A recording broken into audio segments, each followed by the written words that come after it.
1, 1, 2, 1, 2, 1, 2, 1, 2, 1, 2, 1, 2. Bonjour et bienvenue aux Artistes Talk avec VICE à Paris Photo. En tout cas, bienvenue Omar Victor Diop, bienvenue Lee Schulman pour cette première session. On va commencer avec vous avec un travail remarquable d'un livre que vous venez de sortir qui s'appelle Being There, avec une collaboration à partir du projet The Anonymous Project. Alors, je vais vous présenter brièvement tous les deux. Donc, Omar Victor Diop, vous êtes l'un des photographes sénégalais les plus en vue actuellement de votre génération au Sénégal. Vous partagez votre vie entre Paris et Dakar. Depuis votre plus jeune âge, votre attirance pour la photographie, la littérature et l'histoire constitue le terrain d'expression de votre imagination. Et vous vous intéressez à des formes plastiques très diverses, dans le sens des formes artistiques allant du collage à la création textile, en passant par le stylisme et l'écriture créative. Parmi vos références, on retrouve des grands portraitistes africains tels que Mama Kassé, Seydou Keita, Malik Sidibé et le créateur Jean-Paul Goude, ainsi que des peintres flamands, dont vous vous inspirez d'ailleurs dans vos autoportraits, dans une des séries que vous avez faites.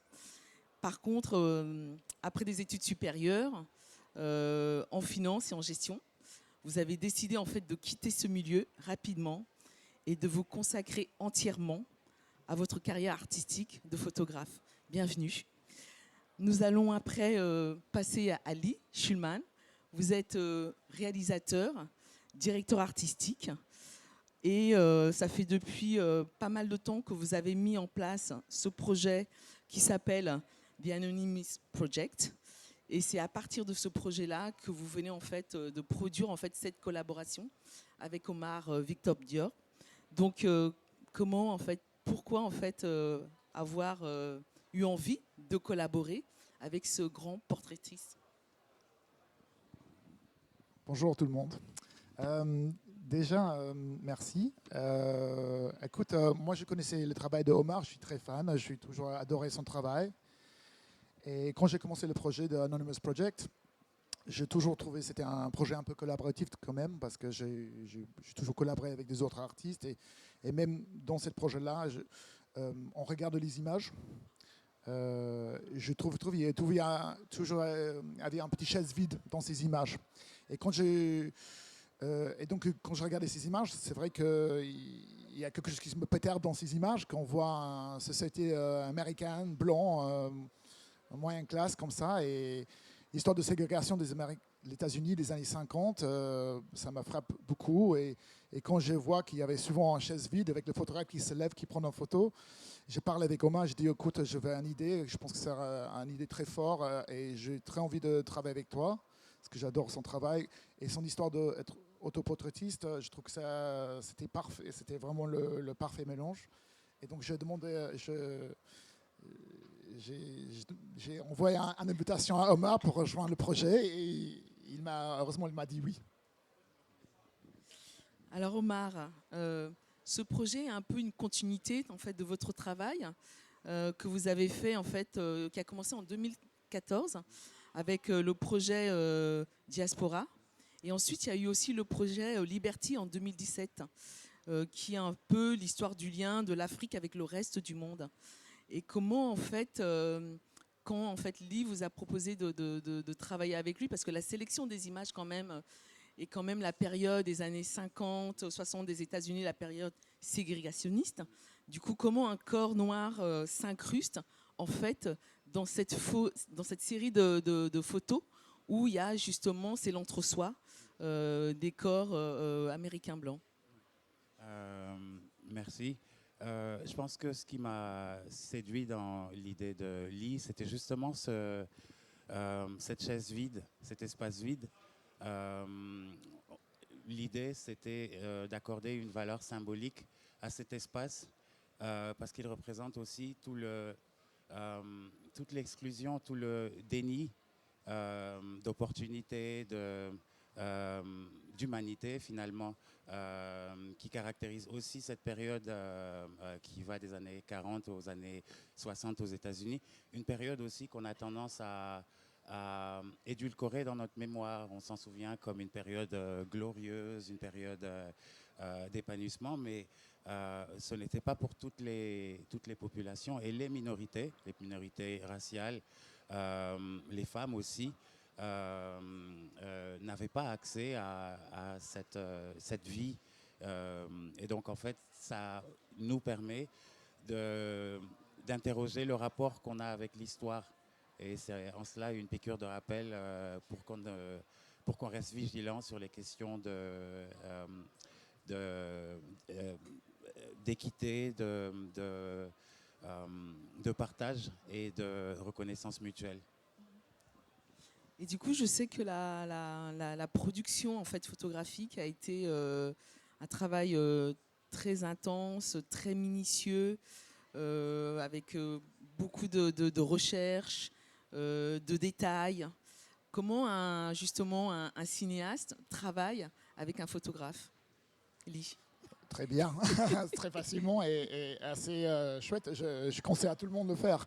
Parce qu'en fait, mon travail de réalisation, c'est vrai que quand je regarde ce projet, on me dit un peu plus tous les jours que c'était vraiment un rencontre entre le cinéma et les photos. Et donc, moi qui ai l'habitude d'avoir une équipe de stylistes, de travail de lumière, j'ai une équipe, heureusement, je travaille depuis très longtemps avec une super équipe. Et en fait, pour moi, ce que j'ai dit génial, je pense qu'on a pris des choses de chacun de l'autre. En fait. Moi, j'ai pris énormément sur la photographie, la façon de travailler la photo, et je pense je pense qu'il a travaillé quand même un peu sur l'histoire. Je me souviens, il y avait quand même ce moment, parce qu'Omar, avec son travail, il travaille toujours assez en solo, et moi, j'ai toujours travaillé en équipe, et je pense que quand il est arrivé, il dit waouh, il y a tellement de monde. Et moi, j'avais dans ma tête, il n'y a pas assez de monde ici. Hein. Donc, c'était assez drôle de voir ça, mais c'était très fluide en tout cas. Et en fait, ce travail, ça me rejoint vachement mon pratique à moi, mais c'est aussi m'a posé beaucoup de questions de réaliser une image fixe. C'est vraiment, c'est très différent en fait. Les gestes deviennent très importants. Là, ce qu'il y avait de nouveau pour moi, c'était je construis d'habitude l'environnement autour du personnage que j'interprète dans une image, le décor, je crée un imaginaire où je me base sur une œuvre existante que je recrée en studio. Et en fait, là, c'était du fond vert.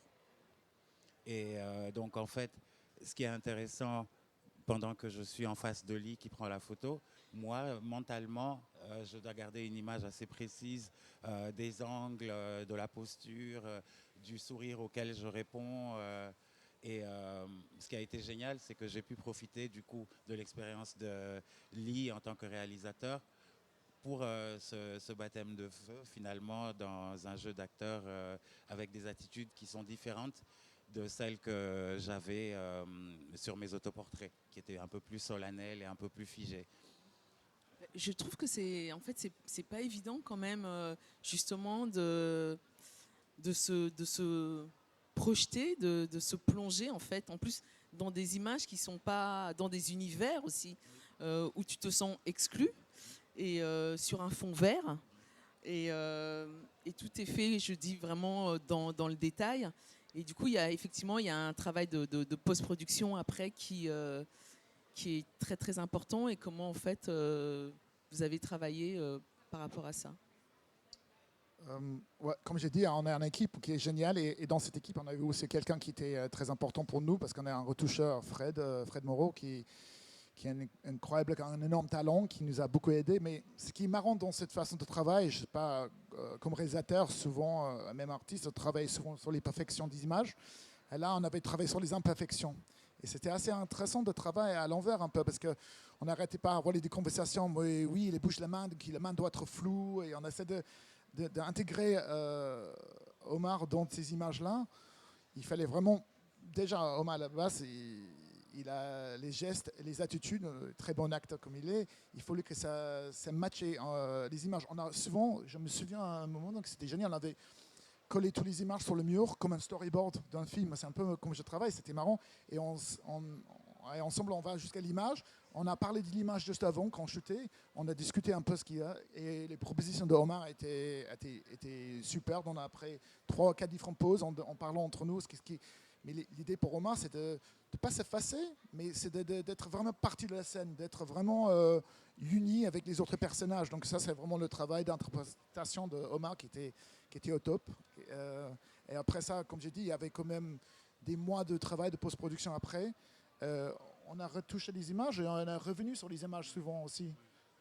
Et en fait, ça va un peu, la démarche va un peu à l'encontre de ce à quoi on est habitué. On cherche la clarté, on cherche la précision dans le monde, dans la pratique contemporaine, on cherche la beauté du pixel. Là, il s'agissait en fait de faire comme un recul technologique et de shooter en numérique, mais de recréer un effet de flou, de grain, de vieux, pour que l'intégration soit cohérente. Et c'est un exercice assez jouissif, je dois dire. Mais du coup, vous avez produit combien d'images? Vous en avez gardé combien pour la publication? Moi, je pense 93, on a shooté 93. Il y a quelques images, malheureusement, on a décidé qu'on... Et en fait, dans le livre, il y a 55 images qui étaient choisies, qui fait le narratif. C'est sur un choix de notre designer graphique, Agnès Dahan, qui a fait un super travail sur le livre pour créer cette narrative dans ce livre-là. Et voilà, je pense que 55 dans le livre. Voilà.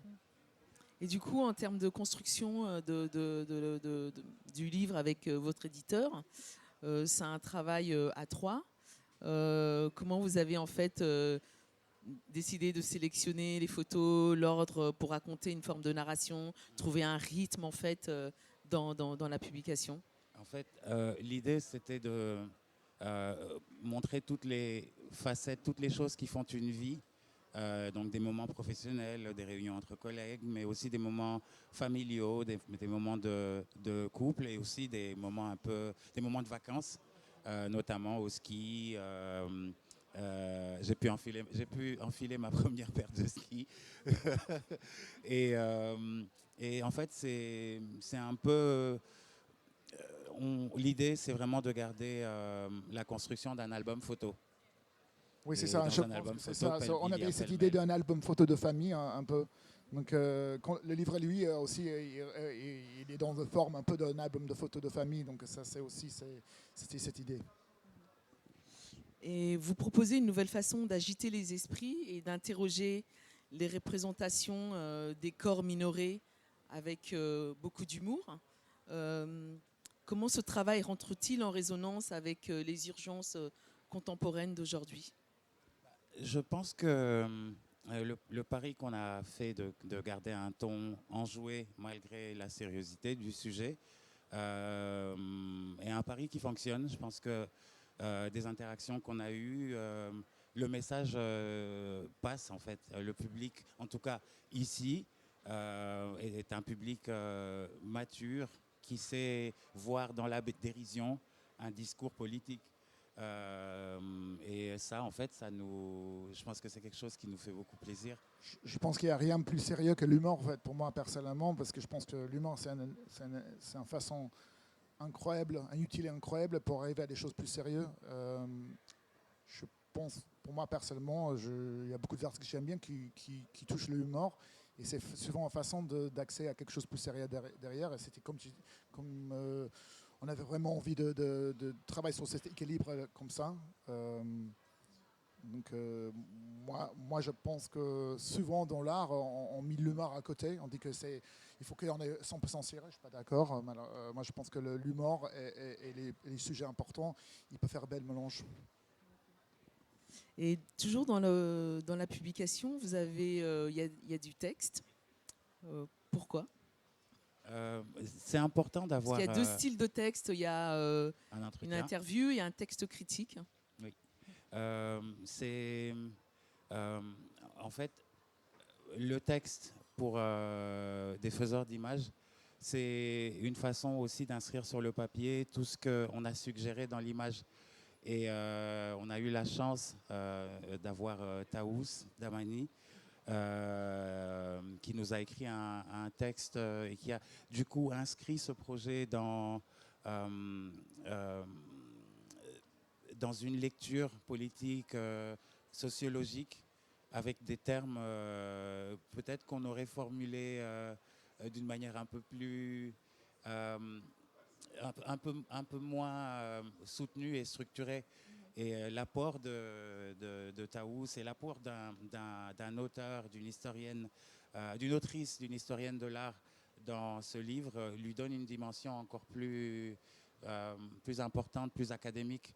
Et je pense qu'on est vraiment, vraiment très, très content d'avoir pu décrocher sa contribution. Voilà, je pense que je rejoins Omar avec ça, parce que Taous, elle a ramené le projet dans la modernité, en fait, dans le parti contemporain, parce qu'elle parle des références pour moi qui sont très fortes. Il y a des films comme Get Out, que pour moi, qui est un film qui m'a beaucoup affecté, des choses comme ça, je vois beaucoup le lien entre parce qu'on dit que c'est un projet qui est basé sur les vieilles images, mais c'est aussi très contemporain dans sa construction. Et après, ça, dans l'entrée aussi, c'est quelque chose que j'ai déjà pratiqué dans mes autres livres. Il y a un dialogue entre moi et Omar, et c'est vrai que ce dialogue et cette conversation, c'est quand même une conversation importante. Et ce que j'aime bien, c'est que le couverture de livre, c'est moi, Omar, c'est en voiture. Et avec cette conversation, j'ai l'impression d'avoir cette conversation vraie sur cette image-là. Merci, on va ouvrir la conversation au public.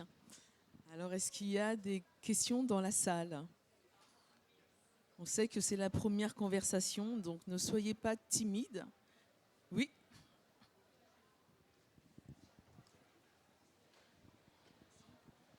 Merci. Vous m'entendez ? Oui. Merci beaucoup pour votre travail, c'est super, super.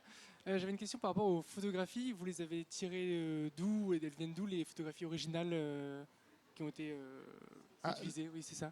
Les images originales, oui. En fait, moi, The Anonymous Collection, c'est une collection de diapositives. En fait, c'est une des plus grandes collections de diapositives. Donc, ces images viennent de diapositives. C'est des pièces d'origine. En fait, ce qui est intéressant avec les diapositives, c'est qu'ils n'ont jamais été tirés. Donc, souvent, il y a les images là, et ils n'étaient pas produits pour être tirés, mais ils ont une qualité tellement extraordinaire. Et donc, dans mon projet actuel, je les tire pour les voir. Et donc, cette collection de photos de famille, j'ai eu beaucoup, mais ils viennent tous de des diapositives. Donc, souvent, moi, j'ai découvert les images pour la première fois tirées là. Mais là, il y a quelques-unes, je n'ai jamais vu tirer. Donc, c'est assez incroyable. Je découvre en même temps que vous, souvent. Est-ce qu'il y a encore d'autres questions dans la salle ? Alors, moi, j'ai une dernière question pour vous, parce que est-ce que vous avez déjà exposé en fait ce projet photographique ? Et quel est l'avenir de ce projet photographique ? Comment va-t-il voyager ou pas ? La réponse facile, non, c'est la première fois qu'on l'expose. Donc c'est vraiment une toute première, et c'est génial parce que pour le coup, Paris Photo, c'est un bon test pour un discours et pour une proposition photographique. Par rapport au futur, non, il y a des tractations, il y a des envies, mais rien n'est encore, décidé. Le projet est tout frais. Hein. Le livre est sorti à 4-7 semaines. Donc, c'est un projet qui est vraiment, il est juste né. Hein, donc, c'est petite vraie naissance, il est ici. En tout cas, je vous remercie beaucoup d'avoir partagé avec nous cette conversation. Et avant de se séparer, il va y avoir une signature tout de suite après sur le stand de la galerie Binôme. N'hésitez pas à y aller. Il reste très peu. Binôme et Magnien. Désolé. B28. B28, il reste très peu d'exemplaires, je crois une vingtaine. Alors, il n'y a plus d'autres dans tout Paris Photo. Donc, n'hésitez pas à venir assister à 15h30 à la signature d'Omar Victor Diop et de Louis Schumann. Merci beaucoup. Merci. Merci.